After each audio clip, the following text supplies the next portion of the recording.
19th century के time पे एक परफॉर्मर हुए हैं जिनका नाम था खुदा बख्श। वो जेन्युइनली इतना अच्छा ब्लाइंड फोल्ड एक्ट परफॉर्म करते थे कि उनके ऊपर बाकायदा रिसर्च की गई। There are two men on the other side of the room. One has a cigarette. Will you light it? आमतौर पे लोगों को लगता है कि आंखें ही तो देखती हैं, लेकिन जब आप अपने सेंसेस को हाईली ट्रेन करते हो तो आंखें बंद करके भी देखा जा सकता है। आप माउंटेन्स देख रहे हैं। Yes.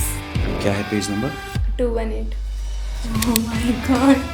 हमारे एक टीचर थे, उन्होंने मुझे ये कहा जब तुम 1857 की क्रांति में वहाँ खड़े हो तब तुम्हें लक्ष्मीबाई भी दिखाई देगी, तब तुम्हें सारे कैरेक्टर्स दिखाई देंगे, तो तुम्हें याद आएगा कि कहाँ क्या हो रहा है। Make a film in your mind.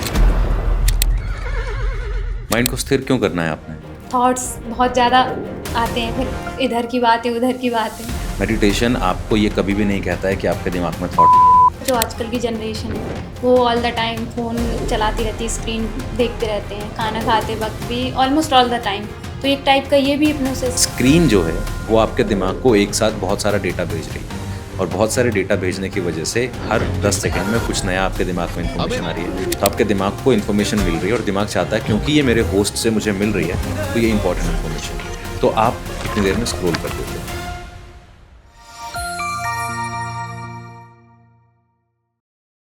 तो हम एक काम करते हैं, मैं आपको एक छोटी सी इमेजिनेशन में गाइड करूंगा। तो आपको आपके दिमाग में क्लियर एक थॉट लेके आना है। So I will help you. Close your eyes. Imagine कीजिए कि आप अपनी फेवरेट किताब पढ़ रहे हैं। आपने उस बुक को खोला और आप एक पेज नंबर पे पहुंचे, और जब आप उस पेज नंबर पे पहुंचे तो एक वर्ड ने आपका अटेंशन ग्रैब किया। एक वर्ड आपको वहाँ पे दिखाई दे रहा है। Got the information? Open your eyes. So right now, तो एक बुक का नाम आपके दिमाग में है, एक पेज नंबर आपके दिमाग में है, और एक वर्ड आपके दिमाग में है। तो मैं देखता हूँ कि इसमें से मैं क्या चीज़ें आपके साथ कनेक्ट करके और वो चीज़ें बता पाता हूँ। ओके, आप राइटी हैं या लेफ्टी हैं? राइट। राइट। अपना राइट हैंड ऐसे हवा में लेके जाइए। ऐसा इमेजिन कीजिए आपने पेन पकड़ा हुआ है ऐसे, और आप सबसे पहले उस बुक का नाम लिख रही हैं। मेरी तरफ देखिए, आपको पेन मूव नहीं करना है, जस्ट इन योर माइंड आपने फर्स्ट अल्फाबेट लिखा, दैट्स ए। 2 पार्ट में है ये नाम। Close your eyes.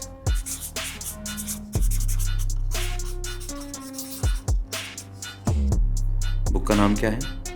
Atomic habit. Atomic habit. आप लोगों ने देखा होगा कि कई लोग माइंड रीड कर लेते हैं। जो हम अपने दिमाग में सोच रहे होते हैं वो ये बता देते हैं कि हम क्या सोच रहे थे। तो आज ऐसा ही कुछ हमारी पॉडकास्ट में होने वाला है, क्योंकि आज हमारे साथ mind reader and hypnotherapist Rabin ji हैं, जिनको आपने India got talent and Hunarbaaz जैसे कई पॉपुलर शोज में देखा होगा। तो आज की इस पॉडकास्ट में हम रबिन जी से ये जानेंगे कि किसी का दिमाग पढ़ना कैसे पॉसिबल है। तो चलिए स्वागत करते हैं उनका हमारी पॉडकास्ट में। Hello sir, welcome to our podcast. Thank you for inviting me. आज हम माइंड रीडिंग पर बात करने वाले हैं। तो सबसे पहले मैं आपसे एक मैजिक ट्रिक देखना चाहूँगी, जो मेरे लिए तो मैजिक है। तो जैसे किसी के माइंड में जो नेम होगा वो आप गैस कर लेते हैं, तो मैं सबसे पहले यही चाहूँगी कि आप गैस करें मेरे माइंड में क्या चल रहा है। तो माइंड रीडिंग को मोस्टली लोगों को लगता है माइंड रीडिंग के बारे में कि माइंड रीडर जो होते हैं वो कभी भी कहीं भी इंस्टेंटली किसी भी टाइम ऐसा माइंड रीडिंग जैसे डेमोस्ट्रेशंस कर सकते हैं। लेकिन मैं हमेशा अपने हर पॉडकास्ट में बताता हूँ कि माइंड रीडिंग मेंटलिज्म एक स्किल है जो प्रैक्टिस की जाती है, जिसको आप मैजिक की तरह ही समझिए। उसके अंदर कुछ सीक्रेट्स होते हैं, ये अपनी एक साइंस है, इसकी अपना एक मेथड है इसका।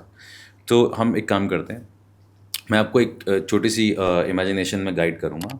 तो आपको आपके दिमाग में क्लियर एक थॉट लेके आना है। So I will help you. ठीक है, close your eyes.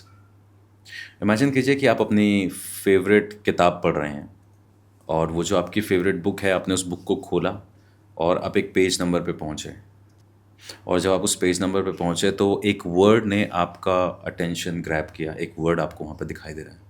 Got the information? Open your eyes. So right now, अभी आप एक लिमिटेड चीज़ के बारे में सोच रहे हो और आपका माइंड एक पर्टिकुलर चीज़ पे फोकस्ड है, राइट? तो एक बुक का नाम आपके दिमाग में है, एक पेज नंबर आपके दिमाग में है, और एक वर्ड आपके दिमाग में है। ठीक है, तो मैं देखता हूँ कि इसमें से मैं क्या चीज़ें आपके साथ कनेक्ट करके और वो चीज़ें बता पाता हूँ। ओके, आप राइटी हैं या लेफ्टी हैं? राइट। राइट। अपना राइट हैंड ऐसे हवा में लेके जाइए। ऐसा इमेजिन कीजिए आपने पेन पकड़ा हुआ है ऐसे, और आप सबसे पहले उस बुक का नाम लिख रही हैं। मेरी तरफ देखिए, आपको पेन मूव नहीं करना है, जस्ट इन योर माइंड आपने फर्स्ट अल्फाबेट लिखा, दैट्स ए। 2 पार्ट में है ये नाम। Close your eyes.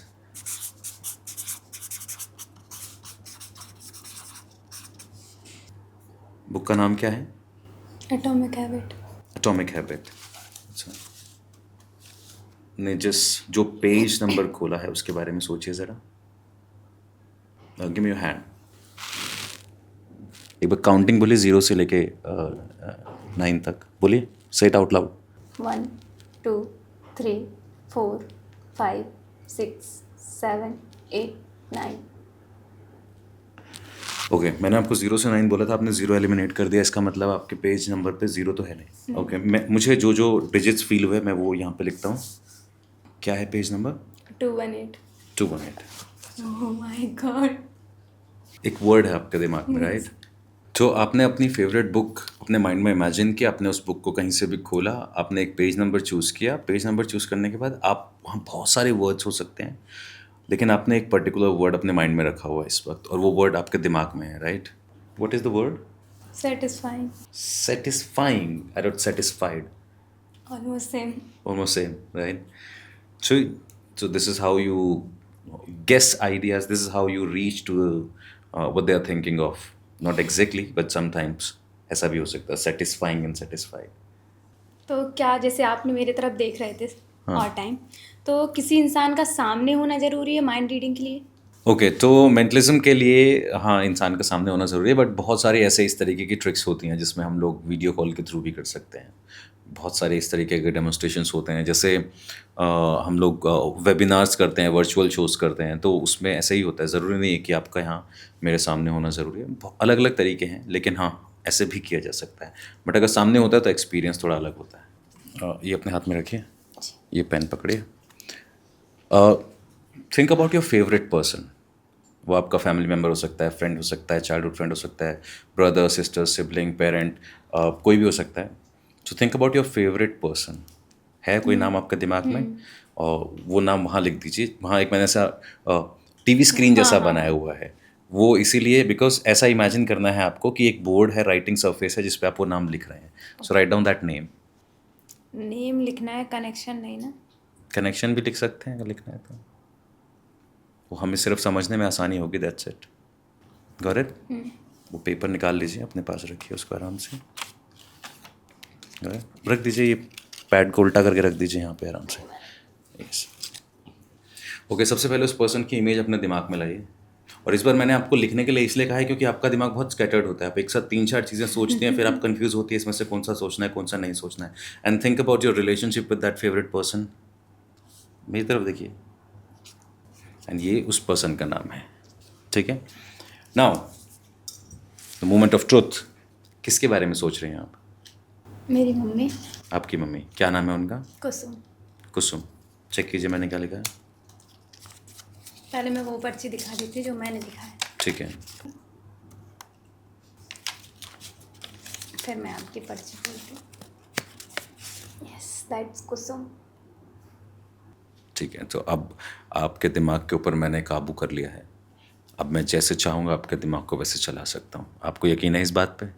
हो सकता है. हो सकता है. मैं आपको एक और ट्रिक के ज़रिए ये चीज़ एक्सप्लेन करके दिखाऊं. जी. तो मेरे पास यहाँ पे कार्ड्स हैं. सब कार्ड्स अलग अलग हैं, राइट? मैं कैमरा को भी दिखा देता हूँ. सब कार्ड अलग अलग हैं, राइट? ओके. आप मुझे कहीं भी स्टॉप बोलिएगा. स्टॉप. स्टॉप. Right here. ये कार्ड ले लो. ओके. ये याद रहेगा आपको. ये कार्ड मुझे वापस दे दीजिए. ठीक है. आपका कार्ड यहाँ पे कहीं है, मतलब डेक के बीच में कहीं है. आपका कार्ड टॉप पे नहीं है. नहीं. ये नहीं है ना, टॉप पे नहीं है ना.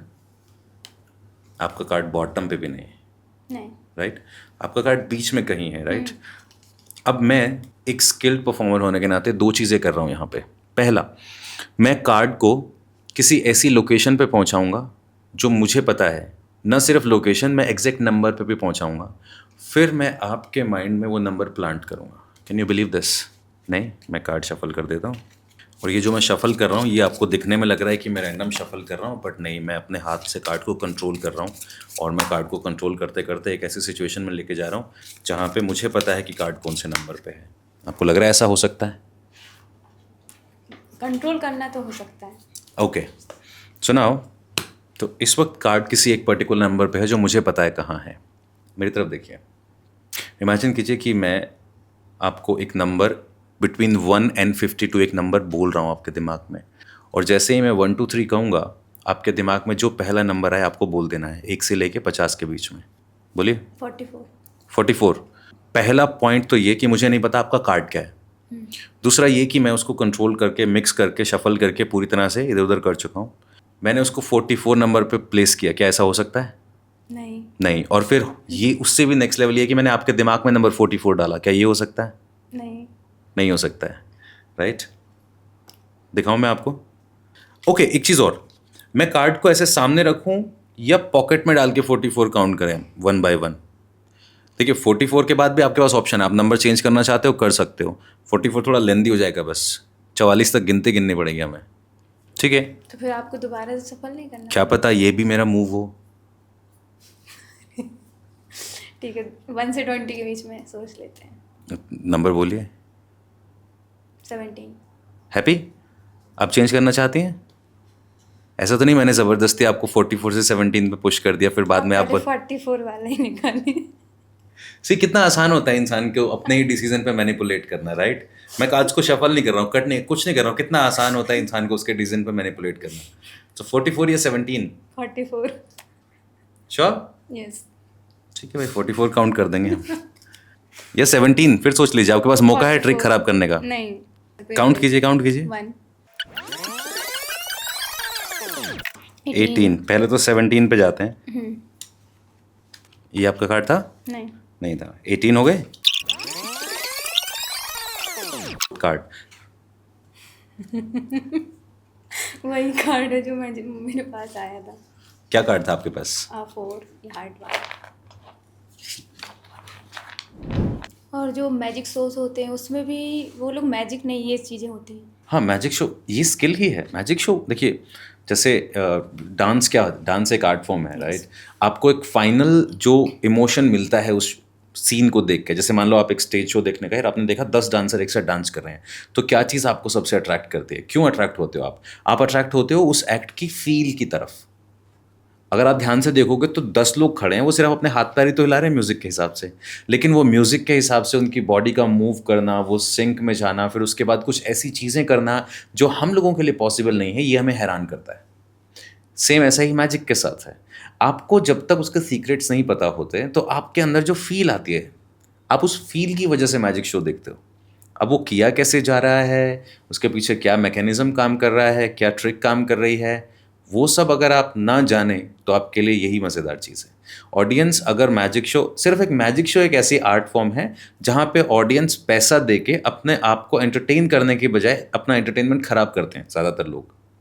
जैसे कि आपने 500 रुपये दे के एक शो की टिकट खरीदी, परफॉर्मर आया, परफॉर्मर ने एक मैजिक परफॉर्म किया, और परफॉर्म करने के बाद आप ये जानने की, ये फील करने के बजाय कि क्या कमाल का एक्ट था, आप कह रहे हो अच्छा वो कपड़ा है यार, उसके पीछे से तो नहीं ऐसे करके कुछ हो रहा है, तो समझ रहे हो आप अपने ही एंटरटेनमेंट को स्पॉइल कर रहे हो।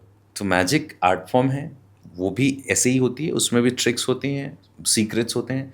मेंटलिज्म में साइकोलॉजी आ जाती है, थोड़ा फेस रीडिंग आ जाती है, बॉडी लैंग्वेज की अंडरस्टैंडिंग आ जाती है। तो अगर आपको ये सब नहीं भी है तो भी आप मेंटलिज्म के कुछ बेसिक ट्रिक्स कर सकते हो। जो मेंटलिज्म है वो कॉम्बिनेशन ऑफ आर्ट्स। हाँ, कॉम्बिनेशन ऑफ, बेसिकली मैजिक का साइकोलॉजिकल अडॉप्टेशन है ये। मैजिक को अपग्रेड करके जब आप साइकोलॉजी और एनर्जी और इस तरीके की प्रेजेंटेशंस में इसको परफॉर्म करते हो, दिस बिकम्स मेंटलिज्म। और सर जैसे कुछ लोग होते हैं, जैसे उनको ब्लाइंड फोल्ड कर दिया जाता है और किसी नए रूम में ले जाया जाता है, तो वो ये बता देते हैं कि इस रूम में कहाँ कौन सी चीज़ प्लेस है, या कौन जो इंसान खड़ा है उसने किस रंग के कपड़े पहने, या एक्सेट्रा कुछ भी वो बता सकता है। तो ये किस उससे रिलेट करता है? देखिए, इसमें ना 2 चीज़ें हैं। पहली चीज़ तो है ट्रिक तो वही है कि जो हम, आपने देखा होगा कि मैजिशियंस जो होते हैं वो आँख पे पट्टी बांध के ऐसा बाइक भी चलाते हैं। जैसे मैजिक शोज़ जब कभी छोटे शहरों में लगते हैं तो परफॉर्मर का एक पेट एक्ट होता है जिससे पूरे शहर को पता लगता है कि जादूगर जो है वो आपके शहर में आया हुआ है। वो आँखों पे पट्टी बांधते हैं और उसके बाद बाइक राइड करते हैं या गाड़ी चलाते हैं। तो 19th सेंचुरी के टाइम पे एक परफॉर्मर हुए हैं जिनका नाम था खुदा बख्श।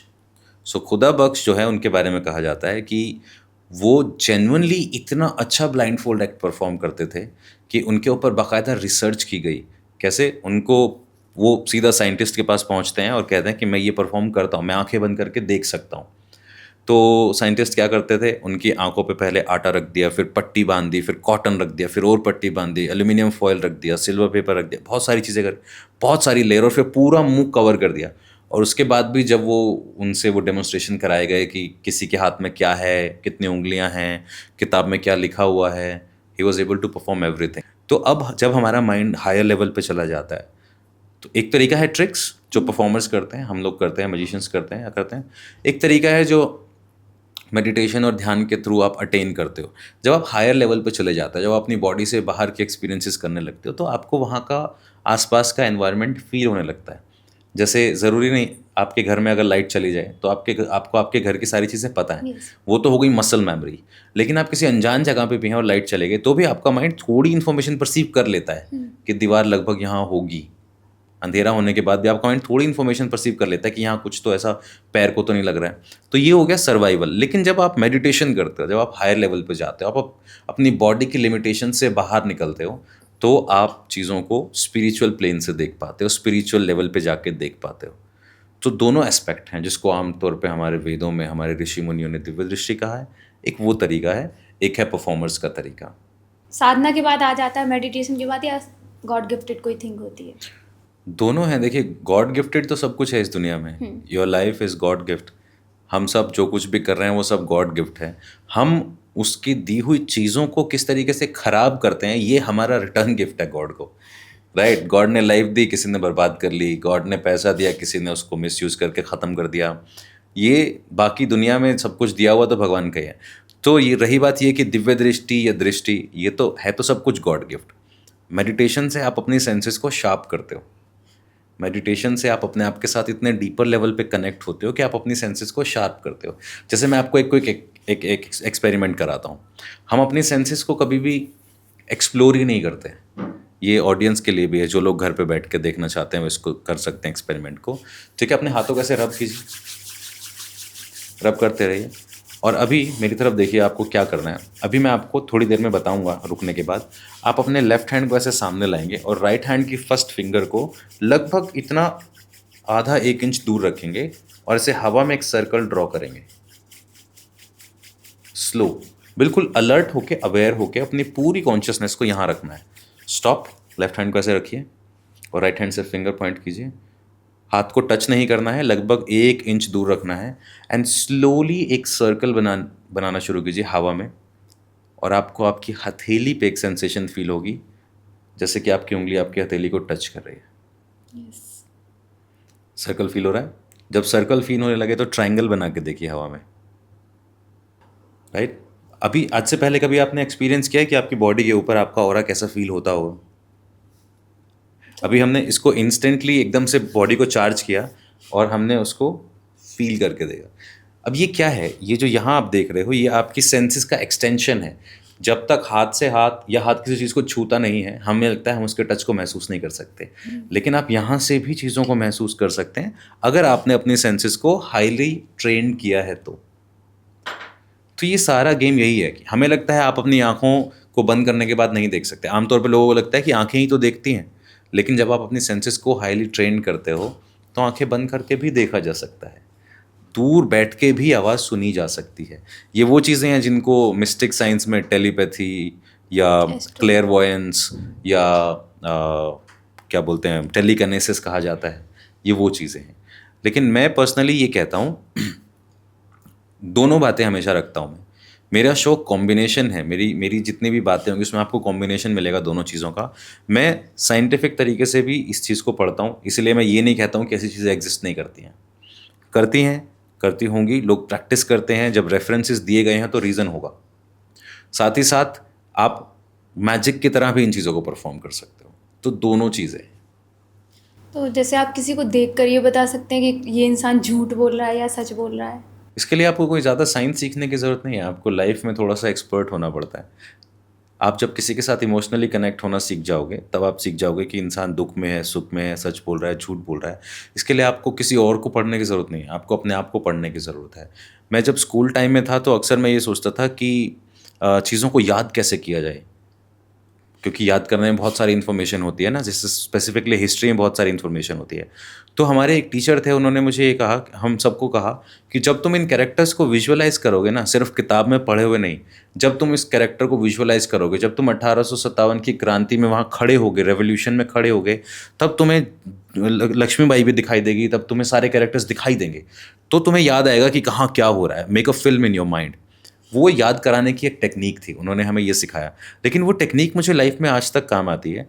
जब मैं किसी इंसान के साथ कनेक्ट होता हूँ तो मैं सिर्फ इंसान के साथ कनेक्ट नहीं होता हूँ, मैं ये फील करने की कोशिश करता हूँ कि ये इंसान किस तरीके से सोचता है। जब उसकी सोच से कनेक्ट होता हूँ मैं, तो ये समझ में आता है इसका बैकग्राउंड अंदर से इमोशनली कैसा है। इमोशन से कनेक्ट होता हूँ तो समझ में आता है इसके ट्रॉमास कैसे हो सकते हैं, ये कैसी चीज़ों से निकल के आया होगा, क्या क्या इसने अपनी लाइफ में देखा होगा, क्या क्या इसने झेला। जैसे अगर मैं आपकी तरफ देखूँ इस वक्त और आपकी तरफ देखते हुए मैं आपको ये कहूँ कि मैं आपकी पर्सनालिटी से जो चीज़ों का अंदाज़ा लगा पा रहा हूँ। आमतौर पे लोग जब घूमने जाते हैं तो वो अलग अलग जगहों पे घूमने जाना पसंद करते हैं।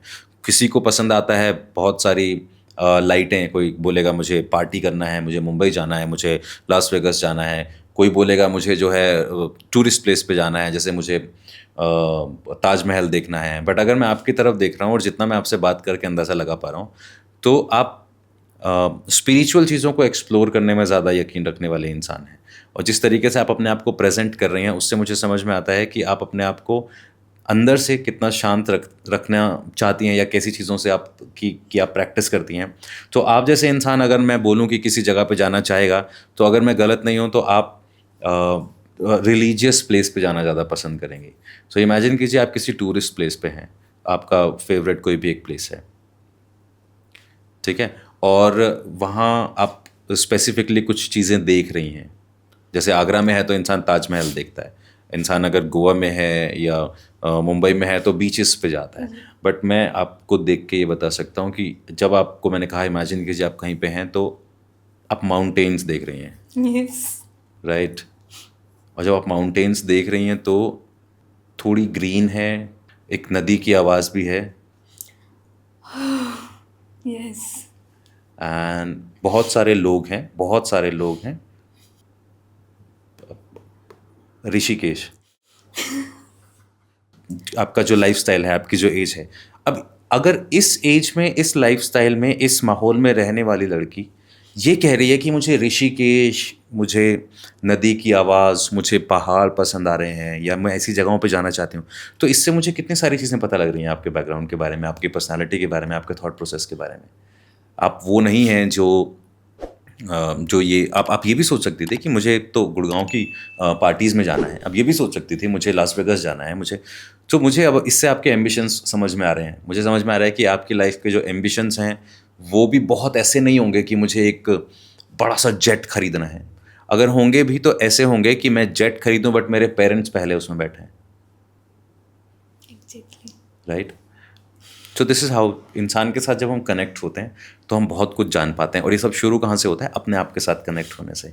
जितना गहराई से आप अपने आप के साथ कनेक्ट होगे, आपको तुरंत पता चल जाएगा। जैसे एक किसी म्यूजिशियन को हल्की सी भी जब उसका सुर ऑफ होता है तो एकदम से अंदर से पता चलता है अरे यार गिटार थोड़ा सा ऑफ हो गया।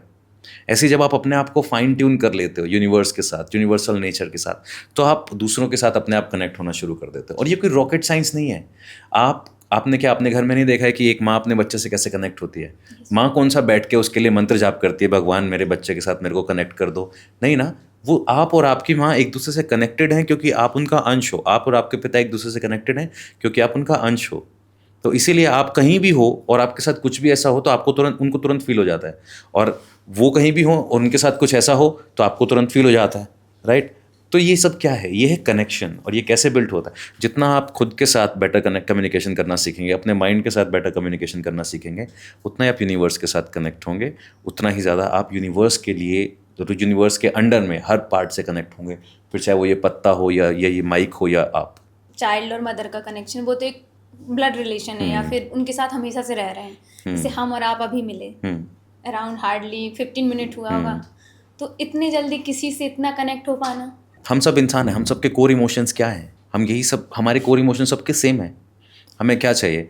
हमें अपने लाइफ में 4 चीज़ों पे काम करना है: spirituality, relationship, finance and health. Yes, right. Spirituality चलो मैं अवॉइड कर देता हूँ, लेकिन हर इंसान स्पिरिचुअल नहीं होता है, बट रिलीजन का कोई ना कोई एलिमेंट उसके अंदर होता है, या एटलीस्ट लाइफ में वो इतना तो करता ही है कि चलो यार आज मैं इस जानवर को जो है अपने पैसों से दूध पिला देता हूँ या इसको खाना खिला देता हूँ। तो ये भी एक अध्यात्म का ही पार्ट है। फिर आता है आपका फाइनेंस। हर किसी की अपनी महत्वाकांक्षाएं हैं, हर किसी के अपने लक्ष्य हैं, अपने गोल हैं। आप अगर किसी के फाइनेंशियल सेक्टर को समझ पाएँ, उसके फाइनेंशियल अंडरस्टैंडिंग को समझ पाएँ, तो आप समझ जाएंगे कि वो किस तरीके के स्टेप्स लेता होगा, किस तरीके से वो लोगों से काम कराता होगा या करता होगा, क्या उसकी अंडरस्टैंडिंग होगी। ऐसे ही आप उसके फाइनेंस कमाने के मोटिवेशन को, पैसा से रिलेटेड मोटिवेशन को, स्पिरिचुअल से उसकी अटैचमेंट को अगर आप समझते हैं, आप समझ पाएंगे कि ये कैसे रिलेशंस बनाएगा, नॉट पर्टिकुलरली अपोजिट सेक्स के साथ, बट ये कैसा बाप हो सकता है, कैसी माँ हो सकती है, कैसी बहन हो सकती है, कैसा भाई हो सकता है, कैसा पार्टनर हो सकता है, कैसा पिता हो सकता है। तो जब आप गहराई से अपने आप को समझने लगते हैं तो आप लोगों को अपने आप समझने लगते हैं। हम सबके कोर इमोशंस सेम है। इसके लिए कोई 15 मिनट की ज़रूरत नहीं है, कोई 15 दिन या 15 साल की ज़रूरत नहीं है। जिसके साथ आप, जब आप अपने साथ ही कनेक्ट नहीं हो तो आप किसी के साथ 15 साल भी रहो तो भी कनेक्ट नहीं हो पाओगे। कहते हैं कि कोई भी इंसान आपको उतना ही जान पाता है जितना वो खुद को जानता है, वो उससे ज़्यादा आपको नहीं जान पाएगा। तो क्या कोई भी सीख सकता है? अगर स्पिरिचुअल एस्पेक्ट से बात करें तो ये एक टाइम आपको लगाना पड़ेगा, अपने आप के प्रति अवेयरनेस करनी होगी, अपने आप के अंदर अवेयरनेस लानी होगी। ट्रिक्स की अगर बात करें तो कोई भी सीख सकता है। ट्रिक्स तो ऑलरेडी मैं सिखाता ही हूँ। ट्रिक्स तो बहुत सारी हैं और हज़ारों ट्रिक्स हैं जो हम इस तरीके से परफॉर्म करते हैं। अब रही बात ये कि सीखना क्यों है। जैसे आजकल लोग अपने लिए भी सीखना चाहते हैं, तो उनको कितना समय लगेगा? जैसे आपको कितना समय लगा इतना टाइम कि इतना परफेक्शन लाने में, तो एक आम इंसान सीखना चाहे तो उसको कितना समय लगेगा? देखिए, एक आम इंसान अगर मेंटलिज्म सीखना चाहे तो मेरा कहना है कि आप मेंटलिज्म सीखिए एक हॉबी की तरह, क्योंकि मेंटलिज्म में ट्रिक्स होती हैं। आप उसको एक हॉबी की तरह सीखिए। आप एक ऐसी अपनी पर्सनालिटी में एक ऐसी चीज़ डेवलप करना चाहते हैं, एक ऐसा ट्रेट डेवलप करना चाहते हैं कि लोग आपकी तरफ अट्रैक्ट हों, आपके पास एक ऐसा कोई फैक्टर हो, एक ऐसी अमेजिंग कोई स्किल हो जो आप कहीं भी परफॉर्म कर सकें, जहाँ आप हमें अचानक से सेंटर ऑफ अट्रैक्शन बन जाएँ। और ये एक वंडरफुल स्किल है जिसको सीख के आप अपनी बोरिंग लाइफ में थोड़ा सा फन ऐड कर सकते हो। आपको नहीं समझ में आ रहा किसी से मिलने जा रहे हैं, पहली बार बात कैसे करें, 4 लोग बैठे हैं, चारों आपस में बात कर रहे हैं, आप एक कोने में अलग से बैठे हो, तो आपके पास कुछ अगर ऐसी स्किल हो जहाँ से आप भी लोगों को एंटरटेन कर सको, या सिर्फ अपने आप के लिए सीखो, अपने आप फ्लरिश करने लगोगे, ग्रो करने लगोगे। तो इस पॉइंट ऑफ व्यू से हर किसी को कभी ना कभी 2-4 ट्रिक्स मेंटलिज्म की आनी चाहिए, और इसमें कोई नई बात नहीं है। आप देखिए, जो प्रिंस चार्ल्स हैं, जो इंग्लैंड के, ब्रिटेन के, वो खुद मैजिक सर्कल के मेंबर हैं। He is a very wonderful magician. Swami Vivekananda के बारे में कहा जाता है कि वो कभी कभी अपने शिष्यों को जादुई कुछ ट्रिक्स दिखाया करते थे, और वो ये कहते थे कि ये ट्रिक्स हैं, चमत्कार नहीं है। तो मैं ये कह रहा हूँ कि हर वो इंसान जो लाइफ में कोई फ़न ऐड करना चाहता है, एक स्किल ऐड करना चाहता है, अपने अंदर एक नई लर्निंग डेवलप करना चाहता है, तो उसको मेंटलिज्म सीखना चाहिए। अब आते हैं इस बात पे कि स्पिरिचुअली ये कैसे कितना टाइम लगेगा, क्या लगेगा। ट्रिक्स तो आप सीख सकते हो 2-4 घंटे में ही। मेरा कोर्स है, मैं बहुत इस तरीके की ट्रिक्स सिखाता हूँ, उस 20-25 ट्रिक्स उसके अंदर हैं, आप सीख सकते हो। अब आते हैं कि आपको स्पिरिचुअली जब ग्रो करना है तो क्या, वो बिल्कुल एक अलग दुनिया है, बिल्कुल एक अलग एस्पेक्ट। यहाँ से आप मेरी बात को ध्यान से सुनिएगा। 3 चीज़ें होती हैं, इसको हम बोलते हैं माइंड, बॉडी एंड स्पिरिट। हम इंसान 3 चीज़ों से बने हैं, माइंड, बॉडी एंड स्पिरिट। तीनों में से एक भी चीज़ अगर ख़राब हो जाए या एक भी चीज़ सिंक में ना हो, बाकी 2 काम नहीं करती। माइंड का मतलब हो गया कि आपका मन, आपका दिमाग, आपका मस्तिष्क, जिसका सोचने का एक प्रोसेस है, कॉन्शियस, सबकॉन्शियस, अनकॉन्शियस। फिर आता है आपकी बॉडी, जो ये आपका शरीर है, जिसकी सेंसेस हैं, जिससे आप इन्फॉर्मेशन को लेते हो, परसीव करते हो, शेयर करते हो, प्रोग्राम करते हो या एक्सपीरियंस करते हो। तीसरा आता है स्पिरिट। स्पिरिट से मेरा मतलब ये नहीं है कि भूत प्रेत या आत्माएं। स्पिरिट होती है जो आपके अंदर और बाहर दोनों तरफ है। अंदर मतलब जिसको आप आत्मा कहते हो, बाहर मतलब जिसको आप ऑरा कहते हो, जिसको आप आभा मंडल कहते हो। वो आपकी स्पिरिट ही है जो आपको चला रही है, आपको प्रोटेक्ट कर रही है, या आपको सिचुएशंस में डाल रही है, सिचुएशन से निकाल रही है। अभी मेरे पास रिसेंटली एक केस आया था, उनका एक पर्सन का मेरे पास मैसेज आया कि मैं बहुत ज़्यादा टेंशन में हूँ, बहुत ज़्यादा परेशान हूँ, और मेरे अंदर सुसाइडल थॉट्स चल रहे हैं बहुत ज़्यादा, और मेरा बहुत बड़ा नुकसान हो गया है फॉरेक्स ट्रेडिंग में। कुछ 2 करोड़ के आसपास का उनका नुकसान हो गया था। तो उन्होंने कहा कि मैं सोच ही नहीं पा रहा हूँ मुझे करना क्या है, मैं बाहर ही नहीं निकल पा रहा हूँ इस लॉस से। मुझे पता है मैं 1 साल में इसको रिकवर कर सकता हूँ, लेकिन मेरा मन ही नहीं कर रहा है अंदर से। तो बताइए, उनका मन, बॉडी एंड स्पिरिट में से सबसे पहले क्या लूज़ हुआ? माइंड। माइंड। उनके मन में एक बात घुस गई, मन में बात घुसते ही उनके स्पिरिट, जो उनकी सर्वाइवल इंस्टिंक्ट है जिसकी वजह से वो जिंदा है, वो कह रहे हैं कि मुझे अपनी बॉडी छोड़नी है, मैं यहाँ से बाहर जाना चाहता हूँ। ऐसे ही अगर स्पिरिट स्ट्रांग हो तो किसी की आपने ऐसी कहानियां भी सुनी होंगी कि बंदा कैंसर से वापस आ गया। अगर उनकी कहते हैं ना स्पिरिट मतलब वो जोश, किसी की वो स्पिरिट स्ट्रांग हो तो वो अपने शरीर को रिवाइव भी कर सकते हैं, शरीर की बीमारियों को भी हील कर सकते हैं। अगर किसी का माइंड स्ट्रांग हो तो भी वो अपनी बॉडी को हील कर सकते हैं। तो ये तीनों एक दूसरे से परस्पर जुड़ी हुई हैं। तो स्पिरिचुअलिज्म में अगर आपको घुसना है और गहरे ध्यान में जाना है, देखिए मैं वो सब बातें तो नहीं करता हूँ सब, क्योंकि बहुत सारी हो गई हैं ये सब बातें, ये चैंट करो, वो मंत्र जापो, या ये करो या वो करो। मैं मानता हूँ कि आप इस दुनिया में आए हो और ईश्वर ने आपको इतनी समझ दे के भेजा है कि आप सबसे सरल काम कर सकते हो, और वो ये है कि बस ईश्वर के साथ कनेक्ट होने की पहली सीढ़ी है अपने आप के साथ कनेक्ट होना। आप और ईश्वर अलग नहीं हो। तो अगर आप अपने body, mind and spirit in तीनों को अलाइन कर लोगे तो यहाँ से आप दूसरों के साथ भी कनेक्ट होना शुरू करोगे। तो माइंड को कैसे अलाइन किया जाता है? थॉट्स से। थॉट्स अगर अंदर होंगे, जिस तरीके के थॉट्स होंगे उस तरीके से आपकी बॉडी रिएक्ट करेगी, उस तरीके से आपकी स्पिरिट के ऊपर प्रभाव पड़ेगा। अगर आप या तो माइंड स्ट्रांग कर लो तो आपकी बॉडी एंड स्पिरिट फॉलो करेंगे। आप बॉडी को एक्शन में डाल दो, जैसे कि मान लो आपका मन कह रहा है नहीं उठना है मुझे सुबह 6 बजे, आप ज़बरदस्ती शरीर को जगाओ और एक्शन में डाल दो। आप 21 से 30 दिन अगर ये करते हो तो अपने आप अंदर से जो आवाज़ आ रही थी नहीं उठना है नहीं उठना है, वो अपने आप बंद होनी चालू हो जाएगी। तो आपने बॉडी के थ्रू माइंड को जीत लिया, जिसको भगवान श्री कृष्ण ने कहा है जितेंद्रिय बनना। आपने अपनी इंद्रियों को पहले जीत लिया और इंद्रियों से मन पे आपने संयम लेके आया, या आप मन को जीत के इंद्रियों पे संयम ले आओ। तो मतलब ये बिल्कुल ऐसा है कि आपने पहले अपने विचारों को जीता, फिर शरीर में वो भाव आना ही बंद हो गए, या आपने शरीर को ही ऐसा ट्रेन कर दिया कि मन में भाव आ रहे हैं मगर आप रिएक्ट नहीं कर रहे हो, फर्क नहीं पड़ रहा है। और जब ये दोनों चीज़ें अपलिफ्ट होती हैं तो आपकी स्पिरिट अपने आप हाई होती है। तो माइंड, बॉडी एंड स्पिरिट, ये तो स्पिरिचुअल एस्पेक्ट है और हर किसी को इस पे काम करना चाहिए। तो हमारे माइंड के जो थॉट्स हैं उनको अलाइन कैसे करें? अब रही बात ये कि माइंड के जो थॉट्स हैं उनको अलाइन कैसे करें। माइंड के थॉट्स क्या हैं बेसिकली ये कि जैसे हम कभी मान लीजिए हम मेडिटेशन स्टार्ट करते हैं, सुबह बैठते हैं, उसके बाद जो मन हम सोचते हैं कि एक जगह स्थिर हो जाए, तो वो काफ़ी 1-2 सेकंड हुआ, फिर डाइवर्स हो गया, फिर वापस हमने लाए माइंड को अपनी एक जगह, फिर वो हो गया, तो एक जगह स्थिर नहीं रहता माइंड को स्थिर क्यों करना है आपने? थॉट्स बहुत ज़्यादा आते हैं, फिर इधर की बातें उधर की बातें। देखो प्रिंसी, यही सबसे बड़ा चैलेंज है। 10 में से 8 लोग इस दौड़ में भाग रहे हैं, उनको पता ही नहीं है उनको जाना कहाँ है। मेडिटेशन आपको ये कभी भी नहीं कहता है कि आपके दिमाग में थॉट नहीं आएंगे। दिमाग में थॉट आएंगे, आपके विचार आना कभी भी बंद नहीं हो सकते। भाव शून्य, विचार शून्य जैसी कोई अवस्था नहीं होती। अगर होती है तो वो इतनी सरलता से हासिल नहीं हो सकती, क्योंकि आप दिमाग को कुछ ऐसा करने के लिए कह रहे हो जिसको करने के लिए वो बना नहीं है। दिमाग सोचने के लिए बना है। दिमाग सोचता क्यों है? दिमाग आपको जिंदा रखना चाहता है। जिंदा क्यों रखना चाहता है? क्योंकि उसकी वजह से आप जिंदा रहोगे तो वो जिंदा रहेगा, राइट? तो दिमाग अपने सर्वाइवल के लिए आपके अंदर बैक टू बैक विचार रखता है, फ्यूचर और पास्ट के विचार बार बार इसलिए लाता है ताकि जो पिछली घटनाएं हो चुकी हैं वो दोबारा ना हो, उनसे सीखा जा सके। फ्यूचर में कोई खतरा ना हो, कोई इस तरीके का नुकसान ना हो, उसको लेके वो प्रोटेक्टिव रहता है। तो पास्ट के एक्सपीरियंसेस के बेसिस पे फ्यूचर के डिसीजंस बनाने में आपका दिमाग हमेशा लगा रहता है। एक तो ये तरीका। दूसरा, आपका दिमाग ऑलवेज किसी ना किसी तरीके के लाभ या गेन के पीछे भागता है। आप बिना गेन के दुनिया का कोई भी काम नहीं करते हो। Every action there is a feeling to gain something, right? तो जब आप अपने दिमाग को देखोगे ध्यान से तो वो तो आपके बेटरमेंट के लिए काम कर रहा है। उसको चुप कराना क्यों है? चुप नहीं, लाइक एक थॉट आ रहा है तो उसी को आगे सोचें। जैसे अभी एक थॉट आया, उसके बाद तुरंत दूसरा थॉट आ गया, वो कनेक्टेड नहीं है, तो हम एक थॉट पर काम करना चाहें। तो प्रॉब्लम जो आप फेस कर रहे हो या आम इंसान जो फेस करता है, जो मेडिटेशन से अवधारणा जो बन गई है, वो ये है कि ध्यान करने के बाद दिमाग एकदम शांत हो जाता है, विचार कम हो जाते हैं, आप जहाँ चाहो वहाँ फोकस कर सकते। ऐसा कुछ नहीं होता है। तो फिर मेडिटेशन आपको शांति के पीछे नहीं भागना है। जीवन जीने आए हो, जीवन जीना है। आपको भागना है जीवन जीने को सुगम कैसे बनाया जाए। दिमाग को शांत रखने के लिए ट्रेन मत करो, दिमाग को चैनलाइज करो। जो आपका गोल है उसकी तरफ ज़्यादा से ज़्यादा कैसे सोचे।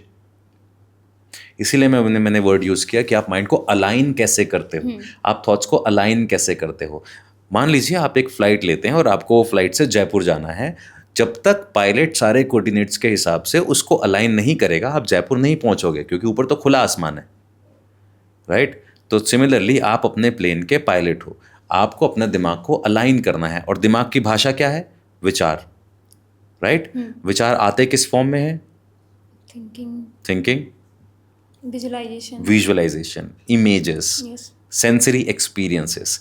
आप जो भी चीज़ अपनी लाइफ में अचीव करना चाहते हो, उसके जितने ज़्यादा इमेजेस आप बनाओगे, जितने ज़्यादा विचार आप बनाओगे, उतना ज़्यादा आपका दिमाग उन विचारों को सोचने लगेगा, उनको फील करने लगेगा। जितना ज़्यादा आपका दिमाग उन विचारों को फील करने लगेगा, उतना आसानी से आप अपने लक्ष्य की तरफ आगे बढ़ते हुए अलाइन कर लोगे अपने आप को। तो आपको एफर्ट नहीं डालने पड़ेंगे। ये बिल्कुल ऐसा है जैसे आप मुझे कह रहे हो कि देखो मेरे घर के सामने से एक नदी जा रही है, मुझे उसका पानी भी चाहिए, नदी बहुत अच्छी है, सुंदर है, सब कुछ है, लेकिन मैं उसके बहाव को रोक के अपने घर तक रखना चाहती हूँ। आप नदी के बहाव को नहीं रोक सकते हैं, वो बांध टूट जाएगा कभी ना कभी। तो आप नदी को अपने हिसाब से काट के अपने मतलब की चीज़ें उसमें से निकाल लेते हो, जैसे लोगों ने किया, नदियों से नहरें निकाल के खेतों तक पानी पहुंचा दिया, शहरों तक पानी पहुंचा दिया। तो आपको थॉट से लड़ना नहीं है। पहली चीज़, विल पावर कॉन्ट्रडिक्शन है, थॉट से लड़ना नहीं है, अपने आप को ज़बरदस्ती फोर्स नहीं करना है। मेडिटेशन में भी अगर बैठे हो अपने आप के साथ तो 10 मिनट सिर्फ बैठना है, और सबसे पहला स्टेप है एक्सेप्टेंस। दिमाग में जो भी चल रहा है सिर्फ उसे देखना है। इसको भगवान बुद्ध ने कहा है अनापानसति योग। उसमें होता है अनापानसति योग का मतलब है कि आप बैठ के सिर्फ एक दर्शक की तरह देख रहे हो आपके थॉट्स को, धीरे धीरे वो अपने आप विलीन होते जाएंगे। जैसे अभी आप मेरी तरफ देख रहे हो, एक क्विक एक्सपेरिमेंट करके बताता हूँ आपको और दर्शकों के साथ भी। इस वक्त आप जो भी सोच रहे हो, जैसे ही मैं उसकी तरफ पॉइंट करने के लिए कहूँगा, आपको लगेगा कि मैं क्या सोच रही हूँ। ये जो कन्फ्यूज़न और पोज आ रहा है, थॉट आने में दिक्कत हो रही है, क्या हुआ सडनली? मैं तो कह रहा हूँ दिमाग को सोचो भाई। और थिंकिंग नहीं आ रही, कोई सी विजुअलाइजेशन नहीं आ कितना आसान है। आपने सिर्फ कुछ सेकंड के लिए उस पर होशपूर्ण ध्यान लगाया, मैं सोच क्या रही हूँ। अब अगर मैं आपको फोर्स करूंगा तो पता है क्या होगा? सोचो एक बार। रहा, कुछ एग्जैक्ट नहीं आ रहा। राइट, कंफ्यूजन हो रही है। लेकिन अब दिमाग थोड़ी देर में पता है क्या करेगा? प्रेशर फील करेगा और कुछ भी थॉट बना देगा। अरे मैं ये माइक के बारे में सोच रही हूँ, राइट? होता है क्योंकि दिमाग ने प्रेशर, अचानक से वो सर्वाइवल पे चला गया। अरे ये कंफ्यूजन नहीं, मतलब कंफ्यूजन मतलब थ्रेट, नुकसान। कंफ्यूज कैसे हो सकते हो? फोकस रहो। थ्रेट मतलब सर्वाइवल। तो कंफ्यूजन से दिमाग एकदम से एक ट्रांस जैसी स्टेट में जाता है, थ्रेट फील करता है, और जो सबसे सेफ ऑप्शन उसको दिखाई देता है वो उसको फॉलो करता है। तो अगर किसी के लिए सेफ ऑप्शन भागना है तो भागेगा, लड़ना है तो वो लड़ेगा, चुप रहना है तो चुप रहेगा, किताब पढ़ना है तो किताब पढ़ेगा, जो उसके लिए है वो है। लेकिन जैसे ही हम होशपूर्ण दृष्टि लेके गए, जैसे ही हमने ऑब्जर्व करना चालू किया, थॉट्स गायब हो गए। तो आपको करना क्या है? बेहोशी में नहीं जीना है। ध्यान का कोई मतलब नहीं है अगर आप उसमें भी फोर्स कर रहे हो तो। आपको फोर्स नहीं करना है। सबसे सरल है, आंख बंद करके 5 मिनट बैठो और सिर्फ अपने सांसों को, अपने थॉट्स को देखते रहो। कॉन्शियस माइंड को रखो अपनी ब्रीदिंग पे, और अंदर जो चल रहा है चलने दो। दिमाग भागे उसे वापस पकड़ के ले, फिर से ब्रीदिंग देखना चालू कर दो। तो कुछ दिन में आप देखोगे कि 5 मिनट से 10 मिनट, 15 मिनट अपने आप होने लग गए। ये तो होगी पहली बात। दूसरी बात, ध्यान से पहले एक चीज़ आती है जिसके बारे में आमतौर पर लोग बात नहीं करते हैं, उसको हम कहते हैं धारणा। योग के जो नियम हैं, यम, नियम, आहार, प्रत्याहार, ये जो नियम है, आसन, प्राणायाम, धारणा, ध्यान, समाधि, तो आपका जो धारणा है उसके बाद ध्यान आता है, उसके बाद समाधि आती है। आप किस धारणा से बैठ रहे हो, वो धारणा मतलब है डिसाइड करना, what are you searching for. और आप कह रहे हो कि हम सिर्फ शांति सर्च करना चाहते हैं, 10 मिनट के लिए दिमाग में विचार ना आए, तो दोस्त ये तो होगा नहीं, पहली बात। दूसरी बात, आपकी धारणा जितनी प्रबल होगी उतना आसानी से आपको आपके रास्ते मिल जाएंगे। अब अगर किसी की धारणा है, 2 तरीके के थॉट्स होंगे, conscious and subconscious. Conscious thought है कि मुझे एक प्रोजेक्ट बनाना है, मेरी धारणा है, जितनी प्रबल मेरी धारणा होगी उतना ही आसान मेरे लिए वो काम करना हो जाएगा, क्योंकि धारणा के जरिए मैंने अपने दिमाग को चैनलाइज कर दिया कि मुझे इस प्रोजेक्ट पे काम करना है। सबकॉन्शियस माइंड के साथ क्या है, उसकी धारणा नहीं बनाते हम। धारणा ये है कि बस आंख बंद करके बैठना है, मेडिटेशन करना है। और मेडिटेशन की जो परिभाषा है वो आजकल तथाकथित जो चल रही है इंटरनेट पे, वो इतनी ज़्यादा हो गई है कि कोई कहता है ये करो, कोई कहता है वो करो, ऐसा करो, वैसा करो। कितना सरल होता है, आप आंख बंद करके सिर्फ अपनी ब्रीदिंग को देखो बस। और ब्रीदिंग को भी क्यों देखना है पता है? ज़्यादातर मेडिटेशन ब्रीदिंग से क्यों स्टार्ट होते हैं? नहीं पता। ब्रीदिंग आपको प्रेजेंट में रखती है। यस। आप पास्ट में सांस नहीं लेते हो, आप फ्यूचर में सांस नहीं लेते हो, आप ब्रीदिंग करते हो हमेशा प्रेजेंट में। ब्रीदिंग वो हुक पॉइंट है जो आपके दिमाग को भागने से रोकेगा और उसको एक काम असाइन करेगा कि भाई यहाँ बैठ और इन सांसों को देख। यस। बस तो ब्रीदिंग पे कंसंट्रेट करो, दिमाग भागे जाने दो, स्ट्रेस नहीं लेना है, टेंशन नहीं लेनी है, धारणा बना के उतरो ध्यान में, तो आप अपने लक्ष्य को पाओगे। धारणा के बिना ध्यान कर रहे हो तो वो सिर्फ ब्रीदिंग है, वो सिर्फ आप 10 मिनट बैठे हो बस। मैं कह रहा हूँ शुरू में फेक भी करो तो भी चलेगा। तो जैसे हमारा जो कॉन्शियस माइंड होता है और सबकॉन्शियस माइंड होता है, दोनों में पावरफुल कौन होता है? Subconscious mind. तो जैसे आजकल बोलते हैं कि ये मैनिफेस्ट कर लो, ये हो जाएगा, लोग बहुत सारे ट्रिक्स भी देते हैं, तो वो सारे सबकॉन्शियस माइंड से होते हैं। तो वो सच में पॉसिबल है? मैनिफेस्टेशन का मतलब ये होता है कि इस दुनिया में आप जो भी चीज़ अचीव करना चाहते हो उसको आप क्रिएट कैसे करते हो। देखिए, ये माइक कहाँ से आया? किस चीज़ का बना है ये? मेटल। मेटल कहाँ से आया? अर्थ से आया। अर्थ में क्या है? मेटल डायरेक्ट फॉर्म में है, इनडायरेक्ट फॉर्म में है? इनडायरेक्ट फॉर्म में है। अलग अलग मेटल्स आपने उठाए, उसने उसको फिल्टर किया, सब कुछ किया। लेकिन ये माइक का आइडिया कहाँ से आया? ह्यूमन माइंड से, ह्यूमन की नेसेसिटी के हिसाब से, राइट? पहली चीज़ हुई धारणा, फिर उसने ध्यान को उस तरफ लेके जाया गया, ध्यान के आधार पे इंफॉर्मेशन जो मिली उसको इकट्ठा किया गया, उसको प्रोसेस किया गया और एक प्रोडक्ट बनाया गया। दुनिया की हर चीज़ थॉट्स के फॉर्म में एग्जिस्ट करती है। दुनिया की हर चीज़ यूनिवर्स के किसी न किसी लेवल पे, किसी न किसी डायमेंशन में एग्जिस्ट करती है। हम बस उस डायमेंशन को 3D में कन्वर्ट करते हैं, क्योंकि हम इंसान हैं, हमें लगता है दुनिया 3D है, हम 3D में देखते हैं। तो हम अपने दिमाग में जो चीज़ फील करते हैं वो इस दुनिया में एग्जिस्ट करती है कहीं ना कहीं। हम पूरी एनर्जी को जब उस थॉट के साथ अलाइन कर देते हैं तो हमारे एक्शंस अपने आप सबकॉन्शियसली एंड अनकॉन्शियसली उस डायरेक्शन में हमें ले जाने लगते हैं। और जब आप उस दिशा की तरफ बढ़ने लगते हो, आपकी ऊर्जा उस तरफ प्रवाहित होने लगती है, वो चीज़ भी आपकी तरफ आकर्षित होने लगती है। Law of attraction. किसी को ज़रूरत थी कि वो ऐसा कुछ बनाए, किसी का विचार था कि वो ऐसा कुछ बनाए जिससे मैं यहाँ बैठ के बात करूँ और कोई और किसी दुनिया के दूसरे कोने में से सुन सके। पहले विचार हुआ, धारणा बनी, धारणा के बाद उसने जो रिसोर्सेज उसके पास थे उनमें से चीज़ें अपने आप घटित होने लगी और हमारे पास एक फाइनल चीज़ निकल के आई। तो ऊर्जा के स्तर पे हर चीज़ पहले से मौजूद है। आप देखिए, इंटरनेट है, हम लोग बात करते हैं, इस वक्त यहाँ पे हम देख नहीं सकते, लेकिन यहाँ पे इस वक्त 5G इंटरनेट अवेलेबल है। चारों तरफ रेडिएशंस हैं, वाइब्रेशन। लाइट हमें सिर्फ यहाँ जलती हुई दिखाई दे रही है, कैमरा थोड़ी सी रोशनी पकड़ पा रहा है, लेकिन लाइट की भी वेव्स हैं, राइट? मैं आपसे बात कर रहा हूँ, साउंड की भी वेव्स हैं, राइट? ये दिख नहीं रही हैं, लेकिन इनका एक फिजिकल एग्जिस्टेंस है जो हम पे इम्पैक्ट डाल रहा है। रोशनी की वजह से हमारा कलर टोन चेंज हो रहा है, मेरे बोलने की वजह से आपके कानों के ईयर ड्रम्स पे कुछ तरंगे जा रही हैं जिसको आप अपने दिमाग में फिगर आउट कर पा रहे हो। यहाँ से हम बोल रहे हैं, कैमरा में रिकॉर्ड हो रहा है। हर चीज़ तो तरंगों की फॉर्म में एग्जिस्ट करती है।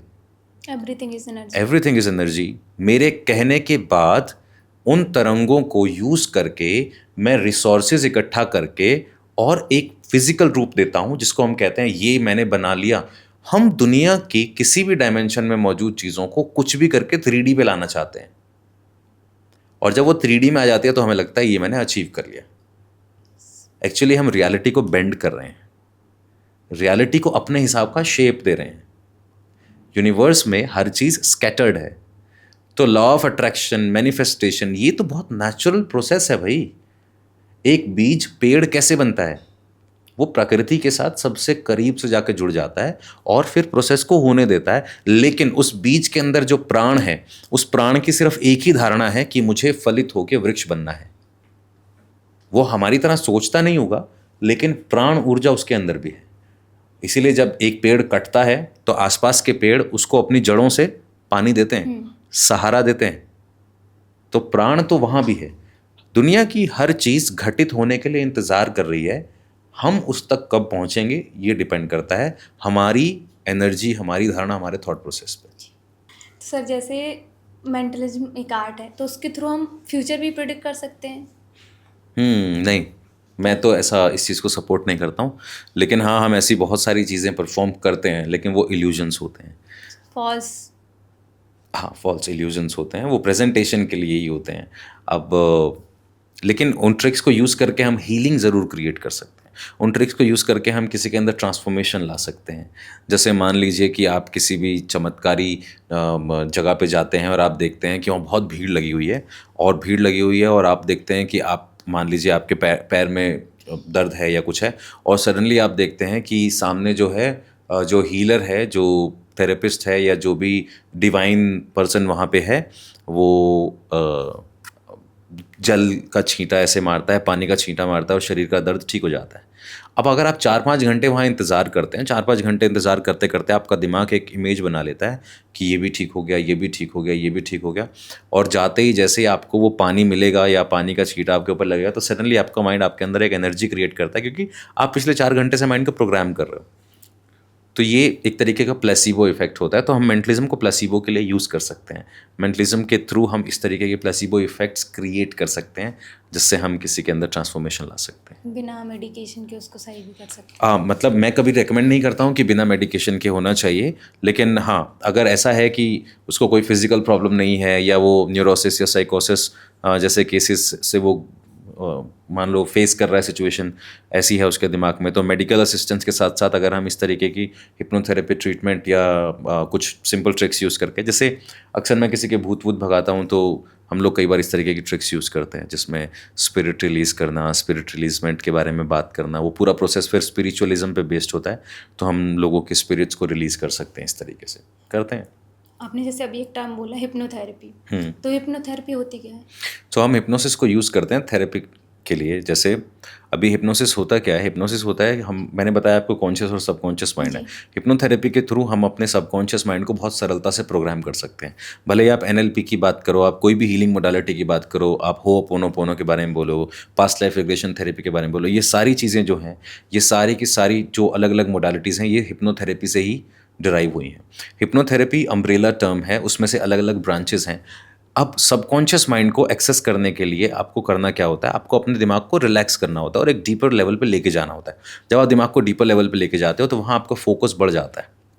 जैसे मुझे अपने बचपन की एक घटना याद है। मैं जब 5th या 6th क्लास में था, तो मुझे एक बार मेरी गली से जाते हुए मैंने देखा कि खेल दिखाने वाला आया हुआ है, जो मदारी खेल दिखाने वाले आते हैं। तो उस मदारी ने अपना खेल दिखाया, और खेल दिखाने के बाद उसने कहा कि अभी जो है मैं बहुत ऐसा खतरनाक खेल दिखा रहा हूँ, और यहाँ से कोई भी बच्चा जो है वो हिलेगा नहीं, डरेगा नहीं। अक्सर वो ऐसा करते हैं, उनकी सेल्स पिच होती है, क्योंकि बाद में उनको डोनेशन मांगना होता है। डरेगा नहीं, हिलेगा नहीं, यहाँ से जाएगा नहीं। तो उसने एक एक्ट दिखाया जिसमें वो चाकू को हाथ के आर पार कर देते हैं, थोड़ा फेक ब्लड होता है। तो जैसे उसने ऐसा किया ना, तो मैं छोटा ही था, सामने एक आंटी थी, वो आंटी को एकदम से चक्कर आ गए और वो अनकॉन्शियस हो गई। अब मेरे दिमाग में ये बात बैठ गई एज अ चाइल्ड कि ये जो मदारी होते हैं, इनको ब्लैक मैजिक आता है,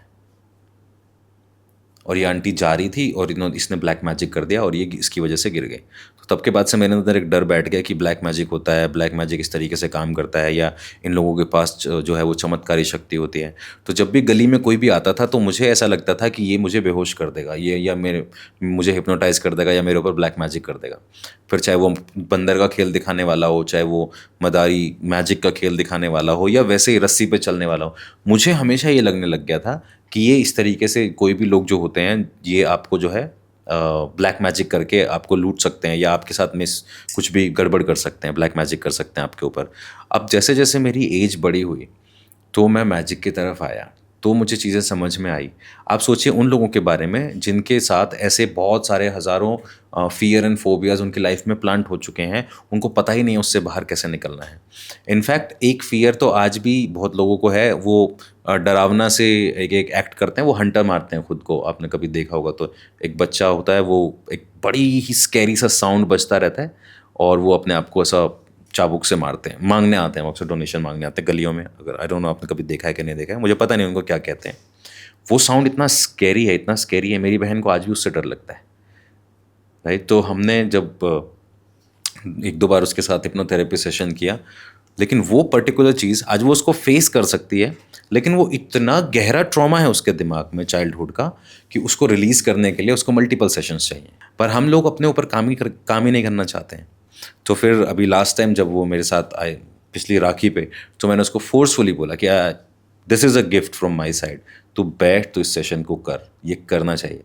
जब हमने वो फियर को रिलीज़ किया तो उसके साथ साथ और भी चाइल्डहुड ट्रॉमास रिलीज़ हुए जो उसने हमें बताए नहीं, जो हमें पता भी नहीं होते हैं। एक सिंपल सा इंसिडेंट जो लाइफ में कहीं हो के चला गया है, जैसे मैंने वो घटना देख ली, मेरे दिमाग में ये फियर आ गया, अगर मैं टाइम पे इस फियर को रिमूव नहीं करता, अगर मैं सेल्फ हिप्नोसिस प्रैक्टिस नहीं करता, तो आज ये फियर शायद और लेवल पे ग्रो हो रहा होता। मैं लोगों से मिलने से घबराने लगता, मुझे लोगों का फोबिया हो सकता था, मैं कभी स्टेज पे नहीं आ पाता, मैं कभी लाइटिंग में नहीं बैठ रहा होता, मैं कभी खुद मैजिक शोज नहीं कर रहा होता। तो शुरुआत वहीं से हुई। तो ये सबसे, और ये किया कैसे? सेल्फ हिप्नोसिस में हम क्या करते हैं, हम अपने आप को अल्फा या थीटा स्टेट में लेके जाते हैं, रिलैक्स स्टेट में लेके जाते हैं और माइंड को प्रोग्राम करते हैं। तो हिप्नोसिस इतना पावरफुल टूल है कि आपके डीपली रूटेड ट्रॉमास को भी रिलीज कर सकता है, आपके चाइल्डहुड के ट्रॉमास को रिलीज कर सकता है, आपकी हैबिट्स को इंप्रूव करने में हेल्प कर सकता है, नया बिहेवियर डेवलप करने में हेल्प कर सकता है, एडिक्शंस आपके अंदर कोई हैं, आप उनसे बाहर आना चाहते हैं, वो कर सकता है। और ये करता कैसे है? सबकॉन्शियस माइंड को प्रोग्राम करके। तो हिप्नोसिस जब थेरेपी के लिए यूज़ किया जाता है, डिप्रेशन, एंजाइटी, तो इसको हिप्नोथेरेपी कहते हैं। Self hypnosis basically image building है। आपका दिमाग की लैंग्वेज क्या है? इमेजिनेशन। अभी हमने इस पर बात की। आप या तो दिमाग को खाली छोड़ें और ऐसे बैठे रहें और जो दिमाग में आ रहा है उसको आने दें। उसमें क्या आएगा? वरीज, पास्ट के ट्रॉमेटिक एक्सपीरियंसेस की मेमोरीज और फ्यूचर की वरीज। पास्ट की इसलिए आएगी क्योंकि वो बहुत बुरी चीज़ें थी उसके साथ हुई हैं, फ्यूचर की वरी इसलिए आएगी कि दोबारा ऐसा ना हो जाए। तो जब आपका दिमाग एक उपजाऊ ज़मीन की तरह है जहाँ पे ज़बरदस्ती की वीड पैदा हो रही है, ज़बरदस्ती की घास पैदा हो रही है, जब आप उसको खाली छोड़ रहे हो तो क्यों ना आप उस ज़मीन पे खेती करो। तो सेल्फ हिप्नोसिस के ज़रिए आप आंखें बंद करते हो, एक प्रोसेस होता है, खुद को अल्फा या थीटा स्टेट में लेके जाते हो और वहाँ ले जाने के बाद आप जो चाहो वो अपने आप को इमेजिनेशन के थ्रू अपने अंदर वो थॉट्स प्लांट कर सकते हो। तो सर जैसे हमने मूवीज़ में देखा है कि जैसे किसी को हिप्नोटाइज करना है या फिर उसको अनकॉन्शियस करना है तो उसको कुछ खिला देते हैं, तो ये हिप्नोसिस ऐसे भी होती है? नहीं, हिप्नोसिस से काम नहीं करता। हिप्नोसिस को लेकर ना बहुत सारी गलत अवधारणाएं हैं, बहुत सारे मिसकंसेप्शन हैं। पहला मिसकंसेप्शन है कि आप किसी को पूरी तरह से अपने वश में कर सकते हो। आप किसी को वश में नहीं करते हो, आप उसके अंदर एक इमेजिनेशन के थ्रू एक रिसेप्टिव स्टेट क्रिएट करते हो, एक ऐसी अवस्था पैदा करते हो जहाँ आपके विचार वो स्वीकार करने लगता है, ज़्यादा से ज़्यादा उसको वो फील होने लगता है।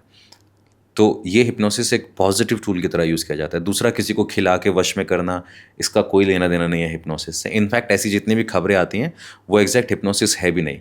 या तो वो किसी तरीके का सिडेशन यूज़ करते हैं, नशा यूज़ करते हैं, जिससे आपकी सोचने समझने की क्षमता थोड़ी देर के लिए या कुछ घंटों के लिए बाधित हो जाती है और आप सही फैसले नहीं ले पाते, कन्फ्यूज़ हो जाते हो और कन्फ्यूजन में आपका माइंड जो है वो फाइट एंड फ्लाइट में चला जाता है और सामने वाला जो बोल रहा है वो उसको मान लेता है। तो वो हिप्नोसिस नहीं है, वो किसी तरीके की ड्रग या नशा यूज़ करता है। तो और जैसे किसी इंसान को उसकी बिना मर्जी के हिप्नोटाइज किया जा सकता है? नहीं, कभी नहीं किया जा सकता। हिप्नोसिस की यही तो खासियत है। जब तक आप उस प्रोसेस को फॉलो नहीं करना चाहेंगे, मैं आपको नहीं करा सकता। हाँ, ये हो सकता है कि मैं इनडायरेक्टली आपके दिमाग में ऐसे आइडियाज़ डाल दूँ कि आपको हिप्नोसिस पसंद आने लगे और आपके मन में खुद से आए कि मुझे ये एक्सपीरियंस करना है। जैसे अभी पिछले पॉडकास्ट में कुछ दिन पहले मैं किसी लड़की के साथ एक पॉडकास्ट हमने रिकॉर्ड किया है, तो उनके दिमाग में हमेशा ये रहता था कि हिप्नोसिस कैसे काम करता है, हिप्नोसिस जैसी कोई चीज़ होती नहीं है।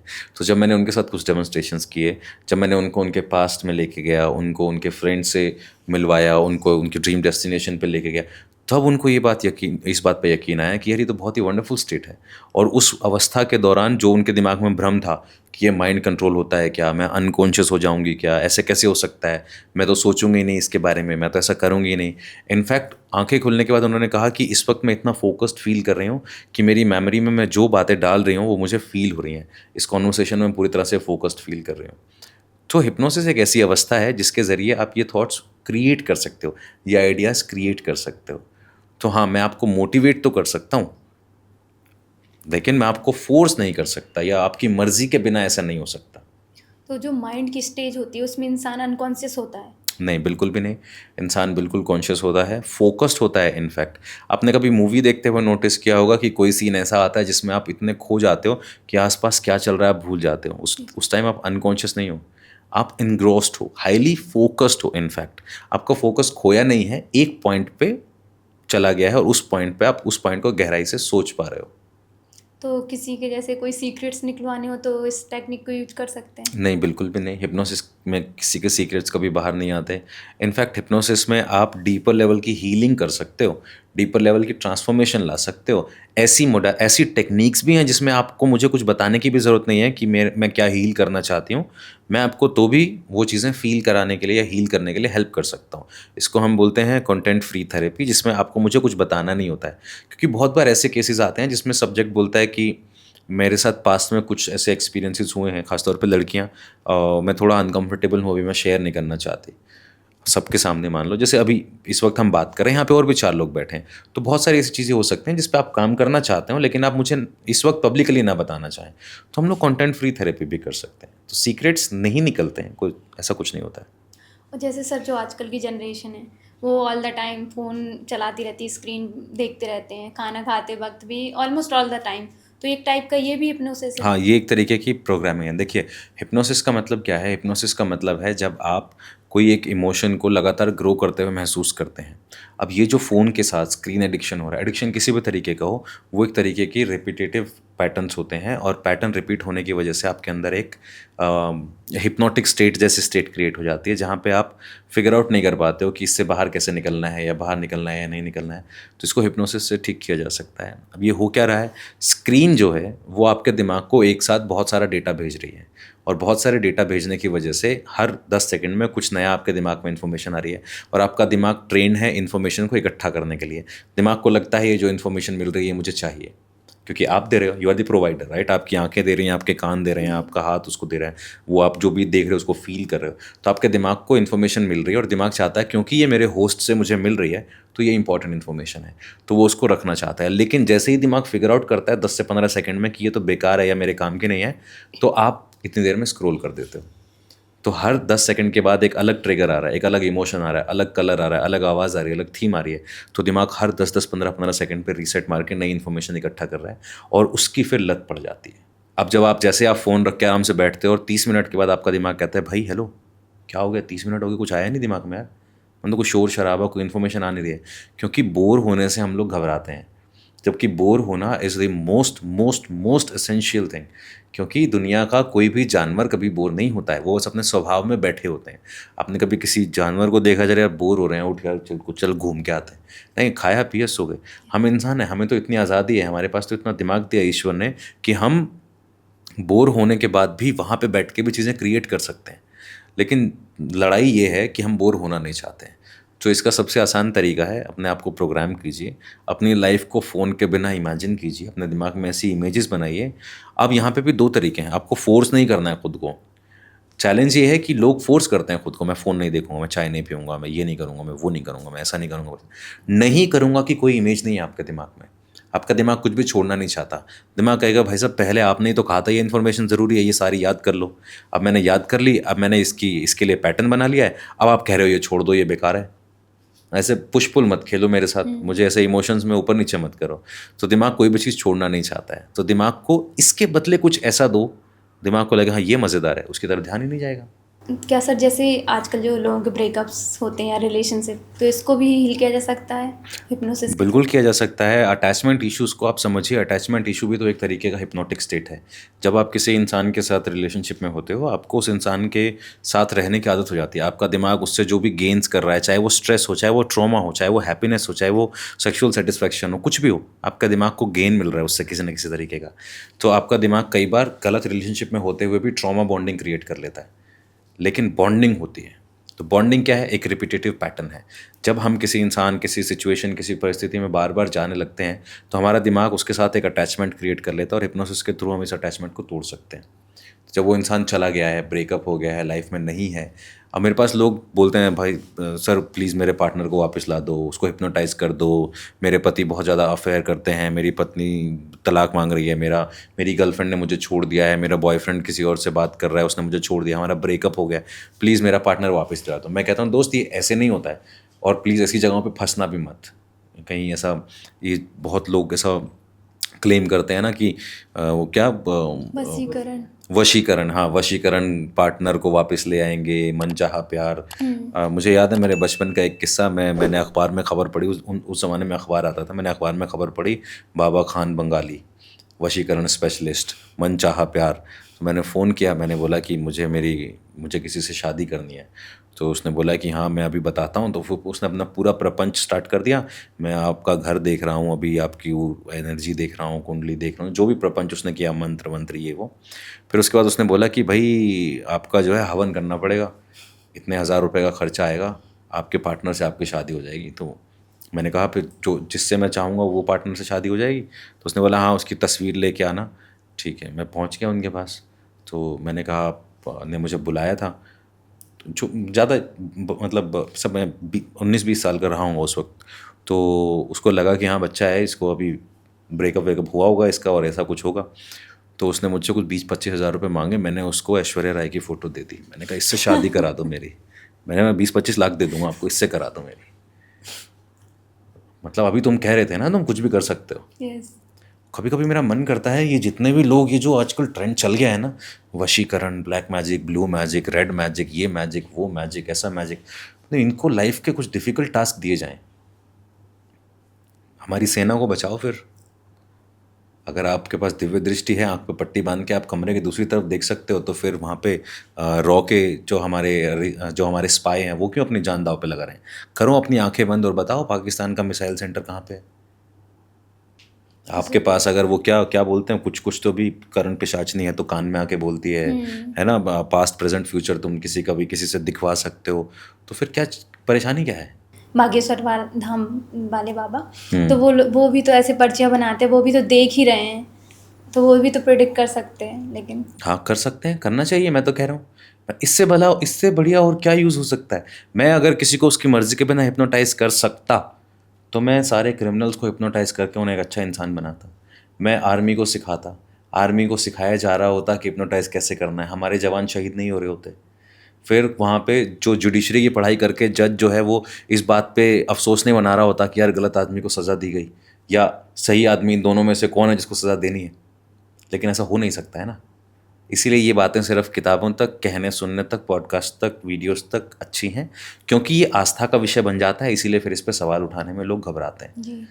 तो मेरा कहना ये है कि आप ब्रेकअप के इश्यूज से अगर निकलना चाहते हो तो दिमाग को ठीक करो। वो जो चला गया उसको वापस लाके भी कुछ नहीं होगा।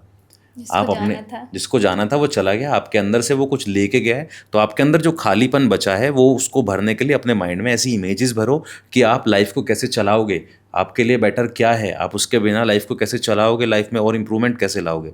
तो yes, we can heal breakup issues, we can heal your mind completely through hypnosis. और जैसे किसी इंसान को इस लाइफ में कुछ फोबियाज होते हैं और वो उनके पास्ट लाइफ ट्रॉमा से होते हैं जनरली, तो उसको भी हील किया जा सकता है, पास्ट लाइफ ट्रॉमा को डिलीट किया जा सकता है। देखिए, मैं पास्ट लाइफ दो तरीके से होता है, एक होता है प्रेजेंट पास्ट लाइफ, एक होता है पास्ट लाइफ रिग्रेशन थेरेपी, जो बहुत किसी में कोई इंसान दूसरे ही जन्म में पहुंच गया।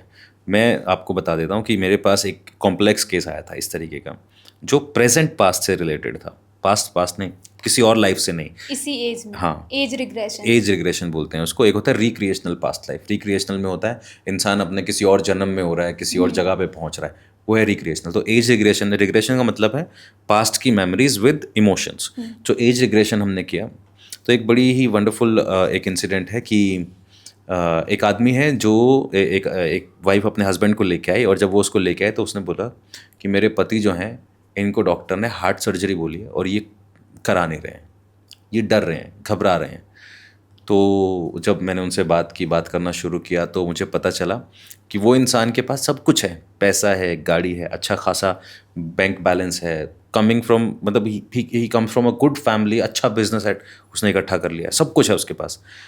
और ऐसा भी नहीं है कि वो कंजूस है, वो अपनी फैमिली को पैसा देता है, बच्चों को लग्जरी लाइफ देता है, सब कुछ करता है, लेकिन खुद पे पैसा खर्च नहीं करता है। तो उसके बचपन की एक मेमोरी थी जहाँ उसने अक्सर अपने दादाजी को ये कहते हुए सुना था, एक अच्छा आदमी वो होता है जो अपने से पहले अपने परिवार के बारे में सोचे। ये एक बात उसको इतनी ज़्यादा, ये थॉट इस तरीके से उसके माइंड में प्रोग्राम हो गया कि उसने अपने आप को इतना लोअर पेडिस्टल पे रखा कि अपने लिए नई टी शर्ट, नई शर्ट खरीदने से पहले भी उस पर जोर पड़ता था। और आज ये लेवल आ गया कि भाई मैं सर्जरी कराऊंगा तो मैं मर जाऊंगा, क्योंकि जो आदमी 500 रुपये खुद पे नहीं खर्च रहा है, वो अगर 5 लाख लगा देगा तो वो इस सदमे से मर जाएगा कि मैंने अपने बच्चों से पहले उनका हक खा के अपने ऊपर 5 लाख रुपए लगा दिए।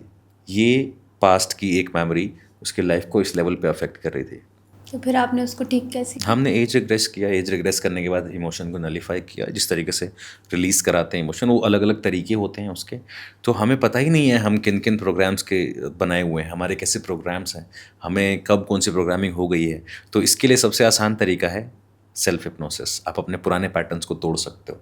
और सबसे सरल तरीका उसको करने का जो है, अगर आपको नहीं आता सेल्फ हिप्नोसिस तो खुद को रिलैक्स कर दो।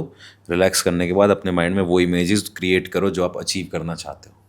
और सर जैसे वन लास्ट क्वेश्चन कि हिप्नोसिस का मिसयूज़ भी हो सकता है ना, जैसे आजकल बहुत सारे स्कैम हो रहे हैं, डिजिटल अरेस्ट हो रहे हैं, तो ये तो उसका मिसयूज़ हुआ ना। अब इसमें भी हिप्नोसिस, मैंने बताया था आपको कि ना हम हिप्नोटाइज ऐसे नहीं करते हैं, लेकिन हिप्नोसिस की जैसा ही एक चीज़ होती है जो हम बोलते हैं यस, बहुत सारी चीज़ें हैं अलग अलग अलग, लेकिन इमोशंस और कन्फ्यूज़न एक ट्रांस स्टेट क्रिएट कर देती है।